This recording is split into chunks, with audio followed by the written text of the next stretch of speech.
ಸರ್ಕಾರಿ ಶಾಲೆಗಳ ಉಳಿವು ಮತ್ತು ಉನ್ನತಿಗಾಗಿ ಶ್ರಮಿಸುವ ಜವಾಬ್ದಾರಿ ಪ್ರತಿಯೊಬ್ಬರದ್ದಾಗಬೇಕು ಎಂದು ಜಿಲ್ಲಾ ಪಂಚಾಯಿತಿ ಸಿಇಒ ಡಾಕ್ಟರ್ ಎಚ್.ಎಸ್. ಕೀರ್ತನ ಹೇಳಿದರು. ಚಿಕ್ಕಮಗಳೂರು ಜಿಲ್ಲೆ ಅಜ್ಜಂಪುರ ತಾಲೂಕಿನ ಬಗ್ಗವಳ್ಳಿ ಗ್ರಾಮದಲ್ಲಿ ದೊಡ್ಡ ಸೋಮಪ್ಪ ಗ್ರಾಮೀಣ ಕಲ್ಯಾಣ ಟ್ರಸ್ಟ್ ಸಹಯೋಗದಲ್ಲಿ 25 ಲಕ್ಷ ರೂಪಾಯಿ ವೆಚ್ಚದಲ್ಲಿ ನವೀಕೃತಗೊಳಿಸಿರುವ ಸರ್ಕಾರಿ ಹಿರಿಯ ಪ್ರಾಥಮಿಕ ಶಾಲೆ ಕಟ್ಟಡ ಶನಿವಾರ ಉದ್ಘಾಟಿಸಿ ಮಾತನಾಡಿದ ಅವರು, ಸರ್ಕಾರಿ ಶಾಲೆಗಳು ಮಕ್ಕಳ ಕೊರತೆ ಕಾರಣಕ್ಕೆ ಬಾಗಿಲು ಮುಚ್ಚುತ್ತಿರುವ ಹೊತ್ತಿನಲ್ಲಿ ಬಗ್ಗವಳ್ಳಿ ಸರ್ಕಾರಿ ಶಾಲೆ ವಿನೂತನ ರೂಪ ಪಡೆದುಕೊಂಡಿರುವುದು ಒಳ್ಳೆಯ ಬೆಳವಣಿಗೆ. ಈ ದಿಸೆಯಲ್ಲಿ ವಿಶೇಷ ಕಾಳಜಿ ವಹಿಸಿ ಸರ್ಕಾರಿ ಶಾಲೆ ನವೀಕೃತಗೊಳಿಸಿರುವ ಪುಣ್ಯದ ಕೆಲಸಕ್ಕೆ ಕೈ ಹಾಕಿದ ನಿವೃತ್ತ ಲೆಫ್ಟಿನೆಂಟ್ ಜನರಲ್ ಬಿ.ಎಸ್. ರಾಜು ಅವರ ಕಾರ್ಯ ಶ್ಲಾಘನೀಯವಷ್ಟೇ ಅಲ್ಲ, ಪ್ರೇರಣಾದಾಯಕವಾಗಿದೆ ಎಂದರು. ಉತ್ತಮ ವಾತಾವರಣದಿಂದ ಕೂಡಿರುವ ನವೀಕೃತ ಶಾಲೆಯಲ್ಲಿ ಮಕ್ಕಳು ಮೊಬೈಲ್ ಕೀಳು ಅಂಟಿಸಿಕೊಳ್ಳದೆ ಕೇವಲ ಕಲಿಕೆಯ ಕಡೆ ಹೆಚ್ಚಿನ ಗಮನ ಹರಿಸಬೇಕು. ಈ ಮೂಲಕ ಭವಿಷ್ಯ ಉಜ್ವಲಗೊಳಿಸಿಕೊಂಡು ಕುಟುಂಬಕ್ಕೆ ಆಸರೆಯಷ್ಟೇ ಅಲ್ಲ, ಸಮಾಜದ ಆಸ್ತಿಗಳಾಗಿ ಪರಿವರ್ತನೆಗೊಳ್ಳಬೇಕು ಎಂದು ಹೇಳಿದರು. ಭಾರತೀಯ ಭೂಸೇನೆ ನಿವೃತ್ತ ಲೆಫ್ಟಿನೆಂಟ್ ಜನರಲ್ ಬಿ.ಎಸ್. ರಾಜು ಮಾತನಾಡಿ, ಆರಾಧನೆಗಾಗಿ ಮಾತ್ರವಲ್ಲ, ನೆಮ್ಮದಿ ನೀಡುವ ದೇಗುಲ ನಿರ್ವಹಣೆಗೆ ಜನ ಒತ್ತು ನೀಡುವಂತೆ ಮೌಲ್ಯಾಧಾರಿತ ಶಿಕ್ಷಣದ ಮೂಲಕ ಭವಿಷ್ಯ ರೂಪಿಸಿಕೊಳ್ಳಲು ಸಹಕಾರಿಯಾಗಿರುವ ಸರ್ಕಾರಿ ಶಾಲೆಗಳ ಪ್ರಗತಿಗೂ ಅಷ್ಟೇ ಆಸಕ್ತಿ ವಹಿಸಬೇಕಿದೆ ಎಂದರು. ಸಂಪರ್ಕದಲ್ಲಿರುವ ದಾನಿಗಳು ಬಗ್ಗವಳ್ಳಿ ಸರ್ಕಾರಿ ಪ್ರೌಢಶಾಲೆಯಲ್ಲಿ ವಿಜ್ಞಾನ ಪ್ರಯೋಗಾಲಯ ತೆರೆಯಲು ಆರ್ಥಿಕ ನೆರವು ನೀಡಿದ್ದು, ಹಿರಿಯ ಪ್ರಾಥಮಿಕ ಶಾಲೆಯಲ್ಲೂ ವಿಜ್ಞಾನ ಪ್ರಯೋಗಾಲಯ ತೆರೆಯಲು ಸಹಕರಿಸುವ ಭರವಸೆ ನೀಡಿದ್ದಾರೆ. ಸರ್ಕಾರವಷ್ಟೇ ಅಲ್ಲ, ಉದಾರ ಮನೋಭಾವ ಹೊಂದಿರುವ ಇನ್ನಿತರ ದಾನಿಗಳಿಂದಲೂ ಅಗತ್ಯ ದೇಣಿಗೆ ಸಂಗ್ರಹಿಸಿ ಶಾಲೆಯ ಅಭ್ಯುದಯಕ್ಕೆ ಶ್ರಮಿಸಲಾಗುವುದು ಎಂದು ಹೇಳಿದರು.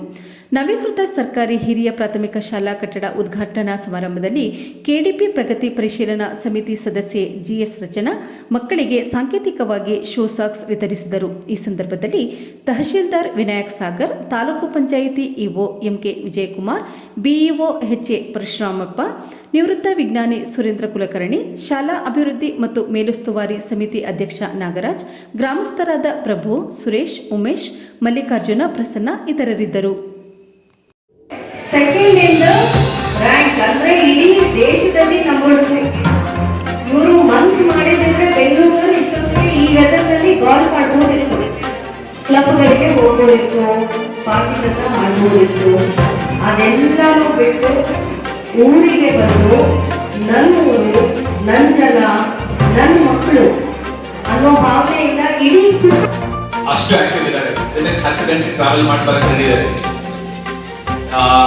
ಅವರು ನಮ್ಮ ಹೈಸ್ಕೂಲ್ನಲ್ಲಿ ಸೈನ್ಸ್ ಲ್ಯಾಬ್ ಡೊನೇಟ್ ಮಾಡಿದ್ದಾರೆ. ಈಗ ಪ್ರೈಮರಿ ಸ್ಕೂಲ್ಗೆ ಒಂದು ಸೈನ್ಸ್ ಲ್ಯಾಬ್ ಡೊನೇಷನ್ ಮಾಡ್ತೀನಿ ಅಂತ ಅಶ್ಯೂರ್ ಮಾಡಿದ್ದಾರೆ.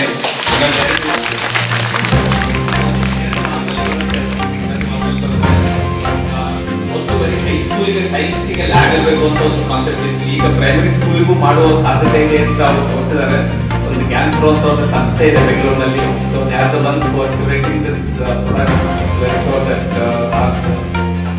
ನನ್ನ ಮಕ್ಕಳಿಗೂ ಒಂದು ಸೈನ್ಸ್ ಅಲ್ಲಿಂದ ಸ್ಟಾರ್ಟ್ ಮಾಡಬೇಕು ಅಂತ ಅಕಾಡೆಮಿಕ್ ಆಲ್ಸೋ ದೇ. ಅವರು ತಂದೆ MLA lot of interest in the school. ಈಗ ನಾವು ಮೇಲೆ ಕಾಣ್ತಿರೋ ಶೀಟ್ಸ್ ಹಾಕಿರೋದೆಲ್ಲ ಅವ್ರ MLA ಫಂಡ್ಸ್ ಇಂದ ಬಂದಿತ್ತು. ಅದೇ ಥರ MLA ಫಂಡ್ಸ್ ಇಂದ ಬಂದಿತ್ತು. ಮತ್ತೆ ನಮಗೆ ಚಾನ್ಸ್ ಸಿಕ್ಕಾಗ ನಮ್ಮ ಹೈಸ್ಕೂಲ್ಗೆ ಪೇಂಟ್ ಆಗಿಲ್ಲ ಅಂತ ಕಂಪ್ಲೇಂಟ್ ಮಾಡಿದ್ದೆ. ಅವಾಗ ಮಾತಾಡಿ 4 ಲಕ್ಷ ಸ್ಯಾಂಕ್ಷನ್ ಮಾಡಿ ನಮ್ಮ ಹೈಸ್ಕೂಲಿಗೆ ಪೇಂಟು ಸರಿ ಚಾನ್ಸ್ ಸಿಕ್ಕಿತ್ತು.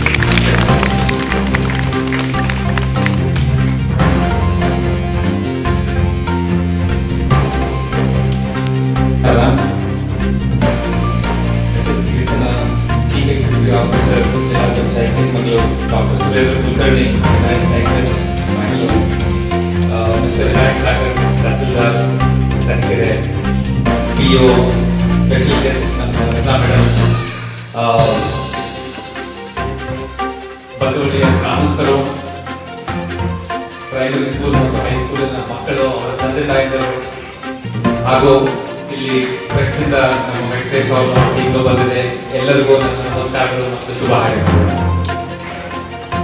Today is a very special day. ಯಾಕಂದ್ರೆ ನಮ್ಮ ಮಧ್ಯ ನಮ್ಮ ಚೀಫ್ ಎಕ್ಸಿಕ್ಯೂಟಿವ್ ಆಫೀಸರ್ ಬಂದಿದ್ದಾರೆ.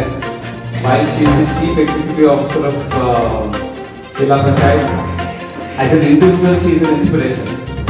ಯಾಕಂದ್ರೆ ಅವರು ಯಾವ ಬ್ಯಾಕ್ಗ್ರೌಂಡ್ ಇಂದ ಕಷ್ಟಪಟ್ಟು ಮುಂದೆ ಬಂದಿದ್ದಾರೋ, ಇಲ್ಲಿ ಹುಡುಗ ಹುಡುಗಿಯರಿಗೆಲ್ಲ ಅವರು ಒಂದು source of motivation. So I thank you very much for gracing this occasion and giving us this unique opportunity. ಮತ್ತೆ ಡಾಕ್ಟರ್ ಸುರೇಂದ್ರ ಕುಲಕರ್ಣಿ ಅವರು ಇದ್ದಾರೆ. ಎಂಪ್ಲಾಯಿ ಇದೇ ಸ್ಕೂಲಲ್ಲಿ ಓದಿದ್ರು, ಅವರು ಈ ಸ್ಕೂಲಿಗೆ ದಾನಿ ಕೊಟ್ಟರು. ಮಿಸ್ಟರ್ ಅಶೋಕ್ ಬಕುಳ್ಳಿ ಅಂತ ಅವರು ಈ ಸ್ಕೂಲಿಗೆ, ಮಿಸ್ಟರ್ ಸೋಮನಾಥ್, ಹರ್ಷ ಬಾಬೂರ್ ಅಂತ. So we have had multiple varied sources. ಇವತ್ತು ನಾನು ಏನು ಹೇಳಬೇಕು ಅಂತಂದ್ರೆ, ನಮ್ಮಲ್ಲಿ ದುಡ್ಡಿ ಕಮ್ಮಿಲ್ಲ. ನಮ್ಮ ಹಳ್ಳಿಯಲ್ಲಿ 23 ದೇವಸ್ಥಾನಗಳಿದ್ದಾವೆ. ಆ ದೇವಸ್ಥಾನ ಪ್ರತಿ ವರ್ಷ ಪೇಂಟ್ ಆಗ್ತದೆ, ಪ್ರತಿ ವರ್ಷ ಎಕ್ಸ್ಪ್ಯಾಂಡ್ ಆಗುತ್ತೆ. ಅದ್ರ ಮೇಲೆ ನಾವು ದುಡ್ಡು ಖರ್ಚು ಮಾಡ್ತೀವಿ, ಮಾಡಬೇಡಿ ಅಂತ ಹೇಳಿಲ್ಲ. ಅದ್ರ ಜೊತೆಗೆ ಶಿಕ್ಷೆಗೂ ಸ್ವಲ್ಪ ದಾನ ಮಾಡಿದ್ರೆ ನಿಮಗೆ ಕೂತಿದಾರಲ್ಲ ಅವರಿಬ್ಬರಿಂದ ನಾವು ಕಲಿಯುವಂಥದ್ದು, ಈ ಶಾಲೆಗೋಸ್ಕರ ಪ್ರತಿಯೊಬ್ಬರು ಕಲಿಯುವಂಥದ್ದು ತುಂಬಾನೇ ಇದೆ. ಸೊ ಸರ್ ಮಾತಾಡಿದಾಗ, ರಾಜು ಸರ್ ಮಾತಾಡಿದಾಗ ಒಂದನ್ನು ನೀವು ಅಬ್ಸರ್ವ್ ಮಾಡಿದ್ರಿ ಅಂತ ಅನ್ಸುತ್ತೆ, ಎಲ್ಲರನ್ನೂ ಅಕ್ನಾಲೆಜ್ ಮಾಡೋದು. ಅಂದ್ರೆ ಕಾರ್ಯ ಕೆಲಸ ಮಾಡೋದ್ರಿಂದ ಹಿಡಿದು ಇಲ್ಲಿ ಕೆಲಸ ಮಾಡಿಸೋದ್ರಿಂದ ಹಿಡಿದು ಪ್ರತಿಯೊಬ್ಬರನ್ನು ಅವರು ಅಕ್ನಾಲೆಜ್ ಮಾಡಿದ್ರು. ಅದನ್ನ ನಾವು ఎక్కువ ಕ್ವಾಲಿಟಿನ ಕಲಿಬೇಕು ಅಂತ ಅನ್ಸುತ್ತೆ ಇವತ್ತು. ಸೊ ಹಾಗಾಗಿ ಸರ್ ಇಂದ ಕ್ವಾಲಿಟಿ ನಾವೆಲ್ಲ ಸ್ಟೂಡೆಂಟ್ಸ್ ಆಗಿರ್ಬೋದು, ದೊಡ್ಡವರು ನಾವು ಎಲ್ಲರೂ ಅನ್ಕೊಂಡು ಸರ್ ಇಂದ ಕಲಿಯಕ್ಕೆ ಸಿಕ್ತು, ಅಕ್ನಾಲೆಜ್ ಮಾಡುವಂಥದ್ದು. ಅಗೇನ್ ಸುರೇಂದ್ರ ಬಾಬು ಸರ್ ಅವರು ಮಾತಾಡಿದಾಗ ನನಗೆ ಈ ಒಂದು ಥಾಟ್ ಯಾವತ್ತೂ ಯೋಚನೆ ಮಾಡ್ತಾ ಇರಲಿಲ್ಲ.